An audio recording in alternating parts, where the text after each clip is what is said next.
गडचिरोली जिल्ह्यातील रस्ते आणि पुलांची कामं उच्च प्रतीची, सुरक्षित आणि दीर्घकाळ टिकणारी झाली पाहिजेत.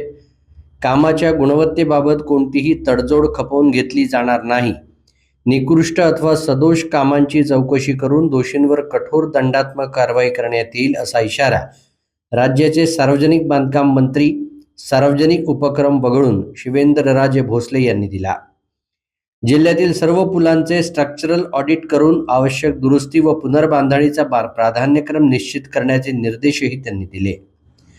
गडचिरोली जिल्ह्यातील पुलांचा बॅकलॉग भरून काढण्यासाठी स्वतंत्र विशेष पॅकेज देण्याची मागणी राज्यमंत्री तथा सहपालकमंत्री ॲडव्होकेट आशिष जयस्वाल यांनी यावेळी केली.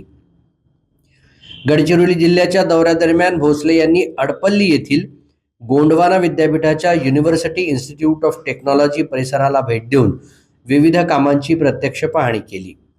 त्यानंतर त्यांनी नियोजन भवनात गोंडवाना विद्यापीठाची विकास कामं, मायनिंग कॉरिडॉर तसंच एशियन इन्फ्रास्ट्रक्चर इन्व्हेस्टमेंट बँक अंतर्गत प्रस्तावित व सुरू असलेल्या विविध रस्ते व पूल कामांचा सविस्तर आढावा घेतला. गडचिरोली जिल्ह्यात अतिवृष्टी दरम्यान नद्या नाल्यांना येणाऱ्या पुरामुळे अनेक भागांचा संपर्क तुटतो. ही भौगोलिक परिस्थिती लक्षात घेऊन जिल्ह्यातील सर्व पुलांचं स्ट्रक्चरल ऑडिट करावं. पुलांची सद्यस्थिती, भारवहन क्षमता, आवश्यक दुरुस्ती अथवा पुनर्बांधणी याबाबत वस्तुनिष्ठ अहवाल तयार करून प्राधान्यक्रम निश्चित करावा. विशेषतः अतिवृष्टी व पुरामुळे प्रभावित होणाऱ्या पुलांची तपासणी प्राधान्यानं करण्याच्या सूचना मंत्री भोसले यांनी दिल्या.